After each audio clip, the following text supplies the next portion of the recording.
And the journey continues. Let's talk about Age of Ultron.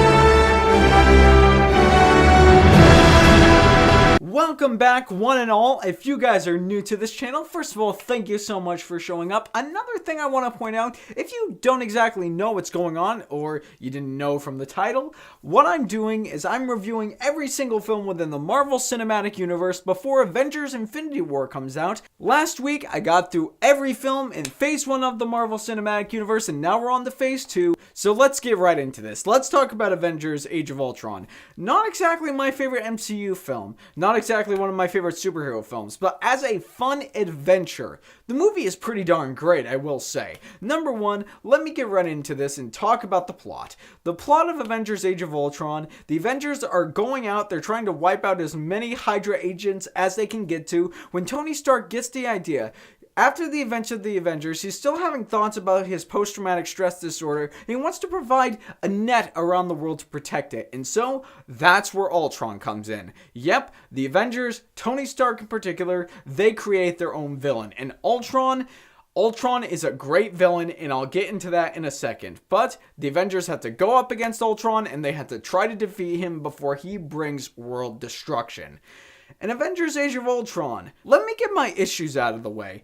Number one is Quicksilver and Scarlet Witch. Obviously, Scarlet Witch plays an important role as the films go down the road, but Quicksilver in this movie, while I thought his role was fun, in all honesty, I thought you could have had him taken out and the movie would have been no different. I know that might be controversial. I know there might be people who disagree with me, but that's where I stand. I look at him in the movie and I feel as though if he was taken out, really nothing would have been changed.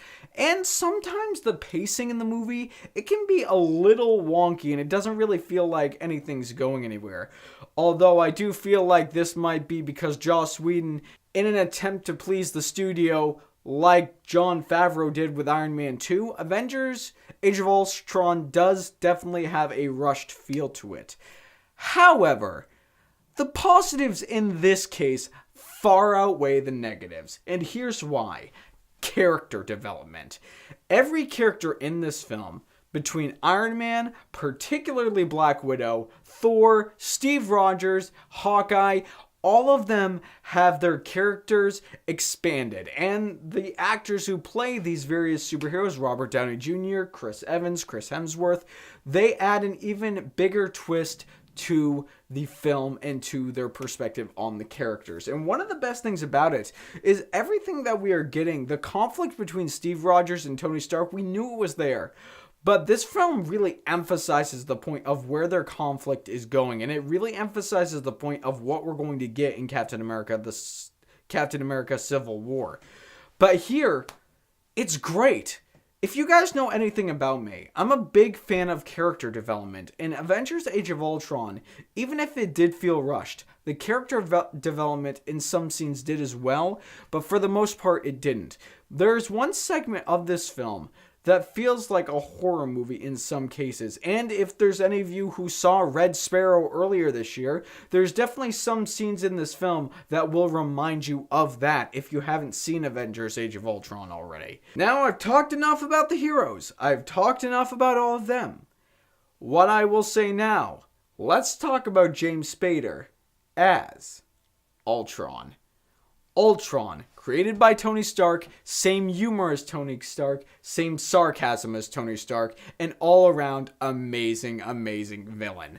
Honestly, James Spader adds so much to this role. He added so much to the character of Ultron that I couldn't see really anybody else playing him. However, sometimes in the film, he does come across like a whiny little man-child, but, I mean, you're a supervillain, you're created by Tony Stark, I can imagine that's going to happen somewhere. Overall, guys, this review might be short, but do yourself a favor and go check out Avengers Age of Ultron.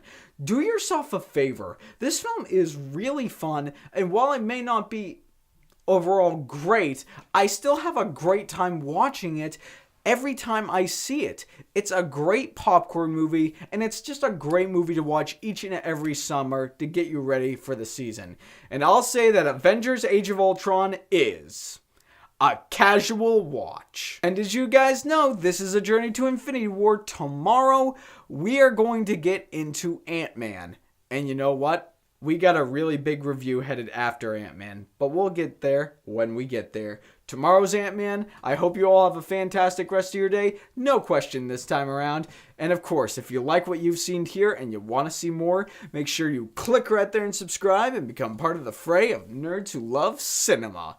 You all have a fantastic day.